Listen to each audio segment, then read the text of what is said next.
Hello students, welcome back to our YouTube channel SLD educational academy. चलिए दोस्तों, आज हम लोग शुरू करने वाले हैं आपका VSC पेपर जो है इसको आज हम लोग देखेंगे। ठीक है, अब VSC पेपर के अंतर्गत हम लोग देखने वाले हैं अंडरस्टैंडिंग इंडिया को, है ना, अंडरस्टैंडिंग इंडिया को। ठीक है, इसके अंतर्गत जितने भी इम्पॉर्टेंट क्वेश्चंस है आपके सिलेबस के रिगार्डिंग, वो सारा क्वेश्चंस को आज यहाँ पे हम आप लोगों के सामने लाए हैं। तो आप लोग कोई भी इस क्वेश्चंस को मिस मत कीजिएगा, पूरे कंप्लीट वीडियो को वॉच कीजिएगा। चैनल पे नए हैं तो चैनल को सब्सक्राइब कर लीजिएगा। देखिए यहाँ पे जो है वो सबसे पहले इस पेपर के बारे में आपको जानकारी दे दे कि ये भी पेपर आपका ठीक वैसे ही जैसे AEC पेपर का आपका जो हुआ था, है ना, AEC पेपर का एग्ज़ाम जो हुआ था उसमें आपका जो है 50 नंबर का था, ठीक वैसे ही ये भी पेपर आपका 50 नंबर का होगा। समय ठीक वैसे ही होगा और क्वेश्चंस का पैटर्न भी आपका एज इट इज़ आपका AEC पेपर के जैसा ही होगा।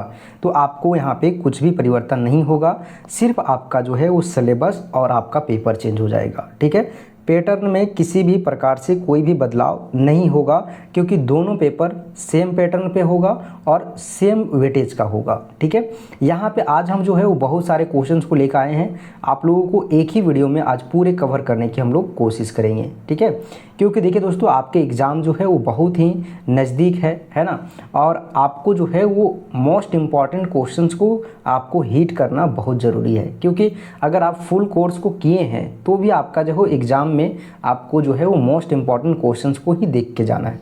और एक चीज़ आपको मैं बता दूं कि जो भी यहाँ पे आपको दिया जा रहा है उससे बाहर आपका एक भी क्वेश्चंस नहीं आएगा, क्योंकि जो आपका सबसे ज़्यादा अधिक आने वाला संभावित क्वेश्चंस होता है उसी को यहाँ पे हम मेंशन किए हैं। ठीक है, तो आप लोग यहाँ पे देख सकते हैं, है ना, एक एक करके यहाँ पे आप लोग देखिए। ठीक है, यहाँ पे सबसे पहले अगर आप देखिएगा तो ग्रुप A है। ठीक है, और ग्रुप A के अंतर्गत आपको टोटल जो है वो 1 नंबर का क्वेश्चंस दिया गया है। आपको 5 क्वेश्चंस बनाना रहता है 1 नंबर का। ठीक है, लेकिन यहाँ पे आपको बहुत सारे क्वेश्चंस को हम मेंशन कर दिए हैं, इससे बाहर आपका एक भी नहीं पूछेगा। ठीक है, 1 नंबर वाला हो सकता है कि आपका चेंज हो या फिर आपका संभावित कम रहता है, बट 15 नंबर का तो आपका 100% गारंटी है कि एज इट इज़ आपको इसी तरीके से क्वेश्चंस देखने के लिए मिलेगा जिस तरीके से आपको यहाँ पे दिया जा रहा है ना।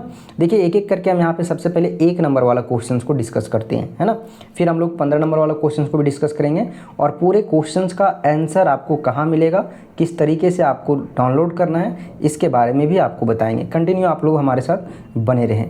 देखिए यहाँ सबसे पहले हम लोग देखेंगे कि आपका जो है वो 1 नंबर का जो क्वेश्चन है उसमें पहला बोला है मौलिक कर्तव्यों को भारतीय संविधान के किस अनुच्छेद के द्वारा सूचीबद्ध किया गया है, आपको उस अनुच्छेद का नाम बताना है। ठीक है, उसके बाद दूसरा क्वेश्चन देखिए दोस्तों, ये भी बहुत इंपॉर्टेंट है ना, मौलिक अधिकार भारतीय संविधान के किस अध्याय में सूचीबद्ध है ना, आपको बताना है। ठीक है, देखिए आप लोगों को पता होगा कि अंडरस्टैंडिंग इंडिया का मतलब है आपका हिस्ट्री, है ना, हिस्ट्री के साथ साथ आपका ज्योग्राफी होगा।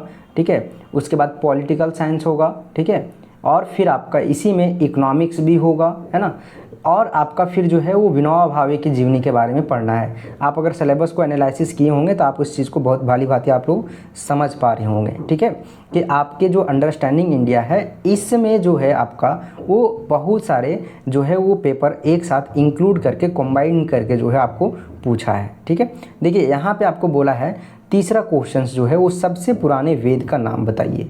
ठीक है, इसमें आपका है टाना भगत आंदोलन के संस्थापक कौन थे, उलगुलान के प्रमुख नेता जो थे वो उनका नाम बताइए। ठीक है, सिंधु सभ्यता में जो है वो सबसे पहले खुदाई की जाने वाले स्थल का नाम बताइए। ठीक है, अष्ट अध्याय के लेखक कौन थे, इसके बारे में बताना है ना।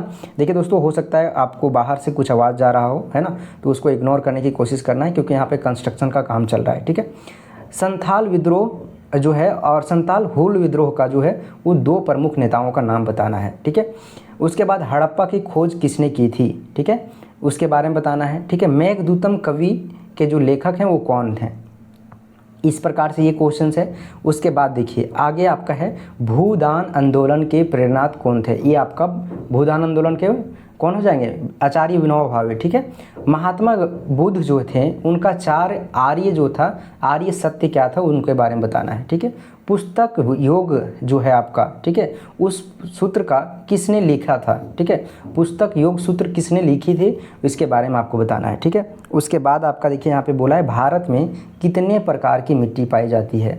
उसके बाद है आपका भारत में सबसे ज़्यादा इस्पात उत्पादन किस राज्य में होता है, उस राज्य का नाम बताना है। किसी एक खरीफ फसल का नाम बताइए, ठीक है। उसके बाद हड़प्पा सभ्यता का कालखंड क्या है ना। महाकवि कालिदास की किस जो है वो एक कृत्य का जो है वो नाम बताइए, किसी एक कृत्य का नाम बताना है ना।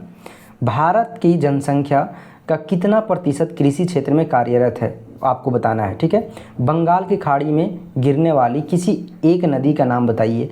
भारत के दक्षिण में अवस्थित किसी एक पड़ोसी देश का नाम बताइए। देखिए ये सभी आपका 1 नंबर का क्वेश्चंस था, लेकिन अब जो है वो आपका रहा यहाँ पे क्वेश्चंस नंबर आपका जो है वो 15 नंबर वाला, ठीक है। और आपका जो है यहाँ पे ग्रुप बी, तो इसको हम लोग नेक्स्ट वीडियो में कवर करेंगे क्योंकि वीडियो बहुत ज़्यादा लंबा चला जाएगा दोस्तों। तो चलिए फिर मिलते हैं एक नए वीडियो में, तब तक के लिए आप लोगों को बहुत बहुत धन्यवाद। तुरंत आप लोग इसका नेक्स्ट वीडियो जो है आप लोग जरूर से वॉच कर लीजिएगा।